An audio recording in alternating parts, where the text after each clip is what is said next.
Je vais passer la parole à Géraldine Bénichou, puisqu'elle a été citée à plusieurs reprises. Vous étiez là, je crois, au tout démarrage de l'aventure du théâtre La Poudrerie, avec un grand projet qui avait mobilisé de très nombreuses femmes, je crois, à l'époque, pour le premier. Et puis vous avez porté d'autres créations. Là, une dernière, vous avez travaillé sur la figure d'Antigone aussi, avec des femmes. Euh, alors, comment ce que viennent de dire Giotti, chez qui vous allez très souvent a priori, et puis Marc, résonne chez vous? Marc parlait effectivement d'un bien commun. Ce qui était créé là, ce qui se vivait là, c'était un bien commun, qui se sentait aussi plus contributeur que participant. Comment ça résonne chez vous, vous qui êtes artiste? Alors, donc, avec le Théâtre du Grabuge, qui est une compagnie à Lyon, on a fait un des premiers spectacles, peut-être le premier spectacle participatif ici à Sevran, donc sur cette scène qui s'appelait Poste à valise, qui était dire et chanter l'exil avec un chœur de femmes. Et donc, il y a 50 femmes qui ont participé. Radia était sur scène, peut-être il y en avait d'autres. Et puis ensuite, on a sur 3 spectacles été à domicile au Royaume de Marianne, Léo Parfait Nounou et Ulysse, tous des spectacles en fait qui étaient nés aussi de rencontres avec ah mais oui, mais oui absolument, mais en fait il y a pas mal de personnes qui ont participé ici. Et puis on a refait un autre spectacle autour de pareil avec les personnes d'ici autour d'Antigone, donc autour des combats de femmes. Et puis, dernièrement, l'année dernière, on a créé un film autour d'un spectacle en fait, qui s'appelle Décalage, qui est sur les discriminations de sexe, de race et de classe dans notre société.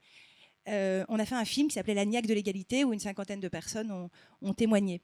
Et en fait, Jyoti a accueilli et elle est devenue actrice. Je vois Ariel, Maryse, Sandrine, si elle est là.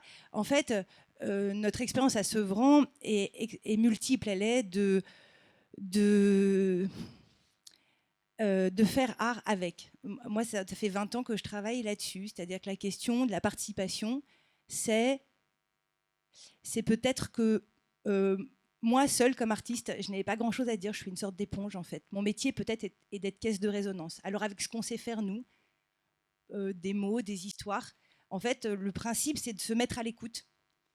Et puis de se faire caisse de résonance avec les gens, de peut-être de nombreuses paroles, de nombreux points de vue qu'on n'entend pas aussi dans notre société. On le voit beaucoup sur le théâtre à domicile et ce qu'on raconte, c'est qu'il y a du plaisir, il y a de la joie.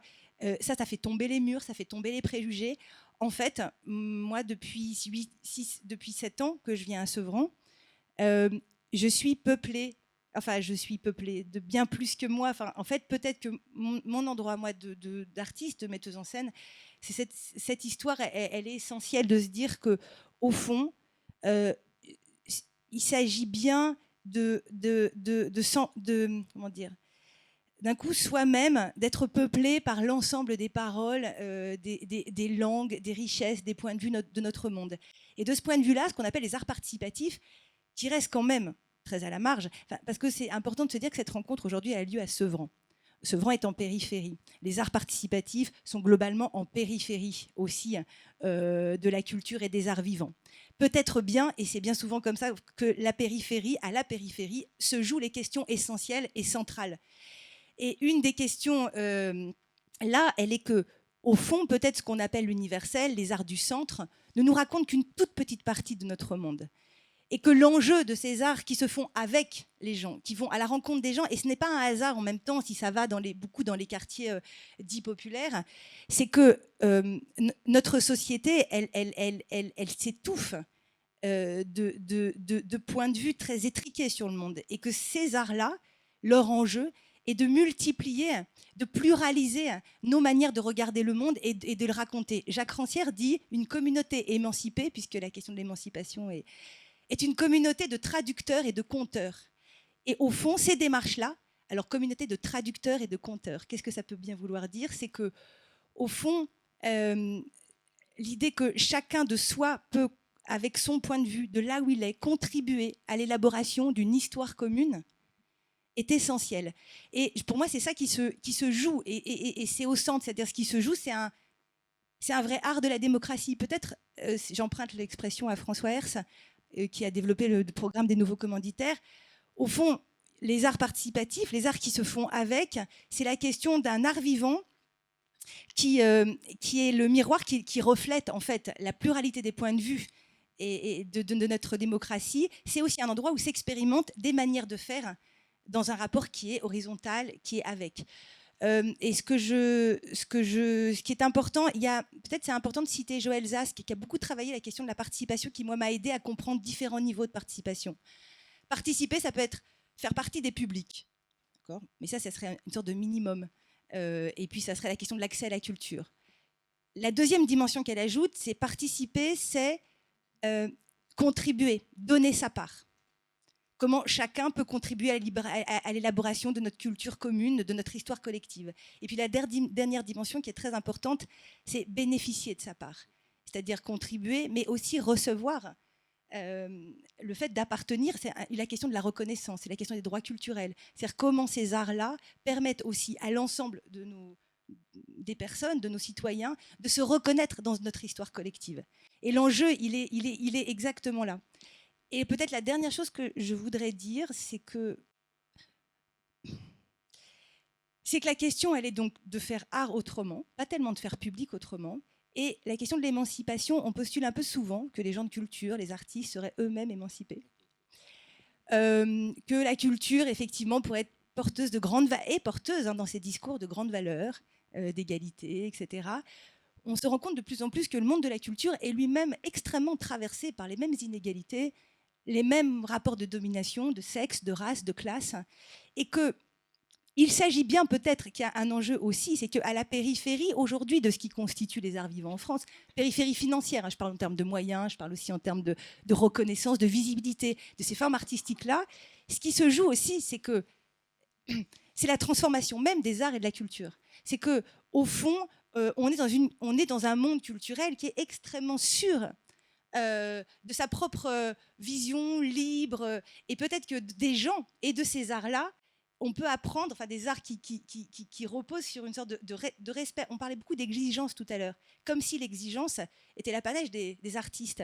Peut-être qu'il y a des enjeux d'exigence du point de vue des artistes, du monde de la culture, qui est de se dire on a à apprendre, c'est-à-dire qu'on ne détient pas.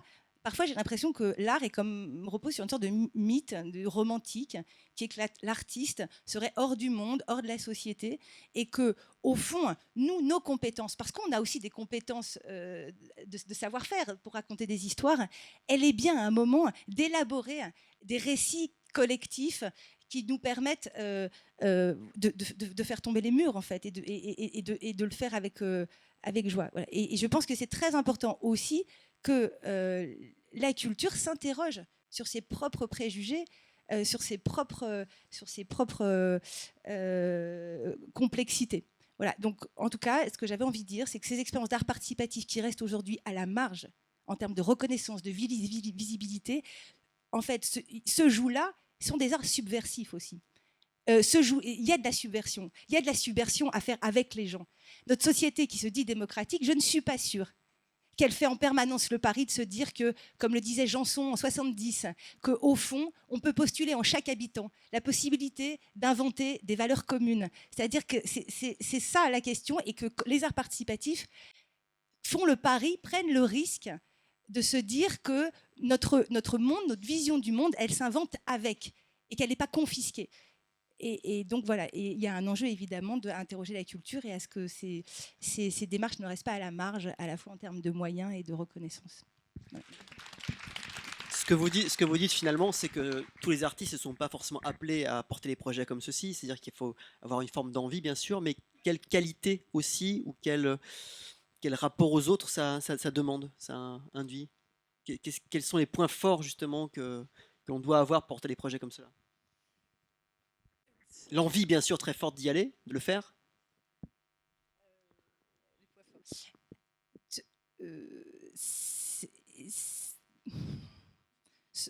C'est très compliqué. En fait, il faut aimer les gens. Enfin, non, mais c'est-à-dire que c'est ça, l'enjeu, il est là. C'est-à-dire qu'au fond, moi, je trouve que j'ai fait le choix de faire du théâtre, mais parce que je trouve que c'était pas facile de vivre avec les autres, d'aimer les autres et tout ça, je trouve ça compliqué. Bon, non, mais c'est vrai que c'est pas simple.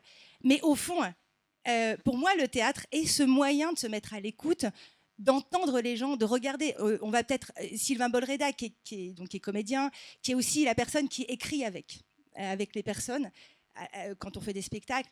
Il est juste, c'est-à-dire que si il a ce truc incroyable, c'est d'entendre les personnes, d'arriver à écrire avec leurs mots, de leur renvoyer des textes que jamais les gens n'auraient dit, et qu'au fond, c'est cette qualité c'est une responsabilité artistique humaine qui est de comment on regarde, on entend et on rend le meilleur, en fait. Enfin, c'est un acte d'amour. Enfin, je sais pas, c'est un peu peut-être bizarre de parler de ça. De respect, de dignité, et puis ce sentiment que, au fond, moi, chaque histoire qui m'est confiée, chaque histoire, en fait, elle me grandit. Enfin, c'est une sorte de bonheur permanent d'être peuplé, quoi, par bien plus que soi-même. Donc c'est ça. Enfin, faut aimer ça, quoi, aussi. Merci. Mais c'est pas qu'une question individuelle. En fait, c'est pas simplement aimer. Je pense que évidemment, il s'agit pas que tous les artistes aient ces démarches-là. Mais quand même, quand on dit, en fait, c'est un peu comme aujourd'hui, dès qu'une femme est nommée à la direction d'un lieu, dès qu'il y a un spectacle participatif qui est un peu visible, on a l'impression qu'on fait plus que du participatif ou qu'il y a plus que des femmes qui sont nommées partout, alors que les réalités, elles sont vraiment très loin de ça. Donc, à un moment, la question, elle est que c'est pas seulement aimer faire ça. Il y a une responsabilité artistique, politique, à sortir à écrire notre histoire commune, collectivement, avec. Voilà, c'est ça qui me semble important.